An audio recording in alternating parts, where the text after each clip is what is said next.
Here we are on the first Wednesday of April 2021, and the saint of the day is Jean-Baptiste de la Salle. Malheureusement, la salle est toujours pas ouverte.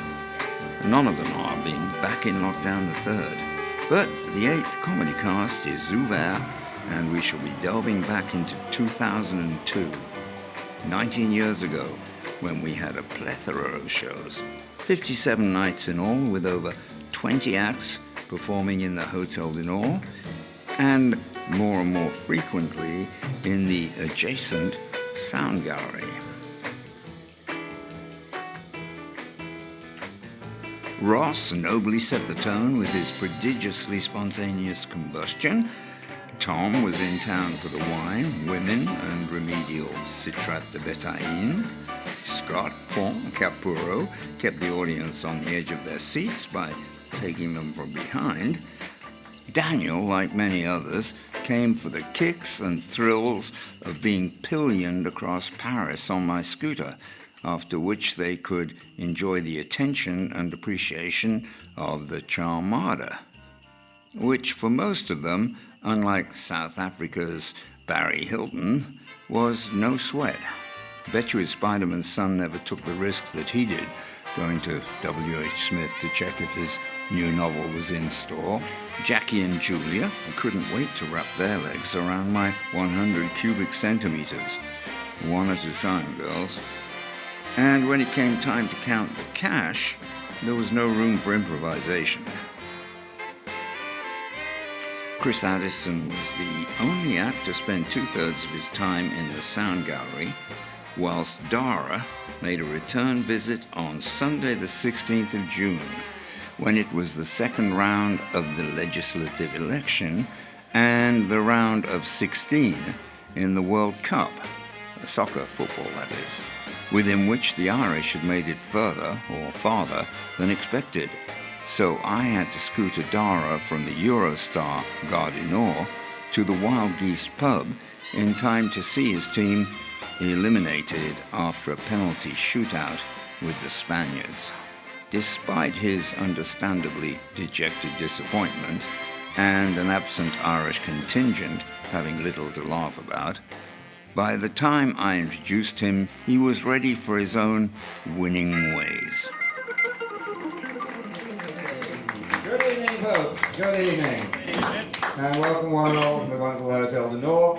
As per usual, on this magnificent day, this historic day, when there were more abstentions for the French election than ever before, and also for our stand-up comedy show. There is no connection between the two, I presume. Nevertheless, you are obviously an incredible audience, aren't you? Well, the young man you're going to see tonight has been here before, and as he said just a few moments ago, he said, this is a real pleasure for me because I was getting bored to playing to 100 people every single time I came to Paris. I wanted something a little different. All right, yes, go on, okay. I was just testing. I wanted to know if we've got a smart audience or not. Everybody's even listening. Very, very good. Lovely. Okay.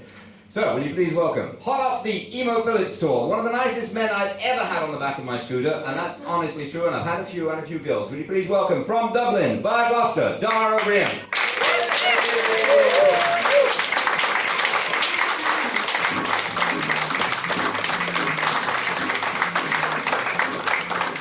Thank you very much, ladies and gentlemen. It is a pleasure to be here. I am disappointed at the turnout, obviously. Trust me to have written an hour of comedy about Lionel Jospin, just when the country was turning against that.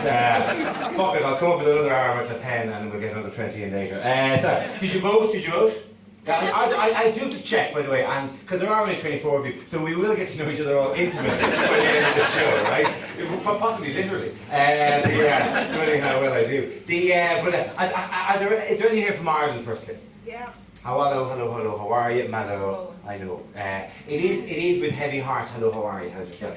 From Kildare. Because I don't know if many of you were watching the football today. Yes. Ireland are And brutally nobody attacked. went to Mass at midday. No, okay, well, Northern Ireland's gone to Mass midday in about 30 years at this stage, I'm afraid. The whole Catholic thing has kind of gone down the drain a bit. It doesn't match up. Not in Dublin, How are listen, we're having a bit of a dialogue already. Great, you're a chatty little thing, aren't you?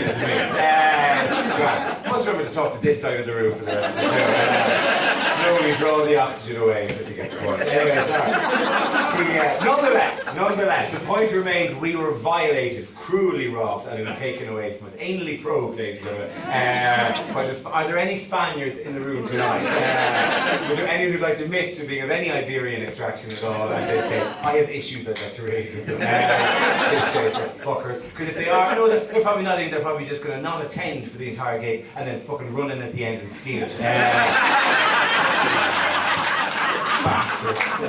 I do all the fucking work, knock the high balls into myself. And then these fuckers will come in a dodgy penalty. Anyway, sorry. The point remains, ladies and gentlemen, we are out of the World Cup. How many other people here are from countries which are currently out of the World Cup? From South Africa, my God, you had a brief flirtation with it, didn't you?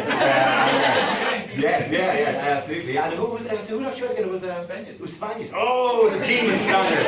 Oh, the foul Spaniards. Any Americans here by any chance? Yeah, you're still in it, but you did fight a war against them in 1910 or so. So it's very easy to whip with a bit of anti-Spanish sentiment from you fuckers as well. Oh, Mexico. That's all tomorrow, of course, isn't it? Oh, yeah. Are you nervous about it? Oh, hell yeah. Good, because they're fucking good. And clearly Spanish is the language of choice for this year's World Cup. So the best of luck with that one, like the old sneaking code, defend deep, and then strike quick, as they say in Spain. And so you're in America. What part of the States are you from, sir? Miami.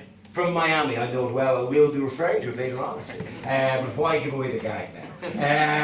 I was such a fucking tease. And yourself, Mrs. as well. You're South Carolina. from South Carolina. Like I know a single fucking thing about South Carolina that I could possibly weave into the show like that. Seceded from the Union. Ah, of course.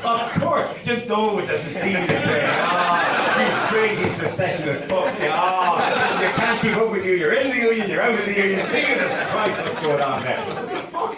So that, my friend, is fucking trivia. Something that's going to impinge on my life in any way. Is there any near from England, by the way? The majority would you English. Congratulations, well done on the whole 3-0 victory and all that kind of stuff. Obviously, I wasn't rooting for you at all. The Irish don't. Which is bizarre because I live in London now, and you fucking love us, and you're always sticking our flags up and saying, well done for getting through. And you go to Dublin, we're going, come on, you Danish fuckers. Come on, knock them out for Christ's sake. There was even at one stage a few years ago, it's Ireland, as you probably know, right? You'll know it, right? But let's not get an opinion off you about it. You know that Ireland is... Oh, we still going anyway, right? That, I believe, is a theme. Ireland is unbelievably homogenous. Ireland's the kind of country, because we didn't have anyone...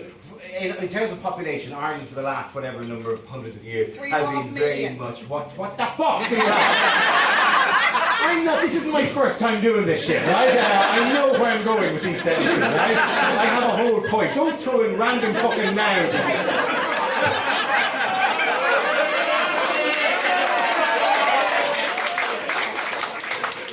A beautiful moment, right?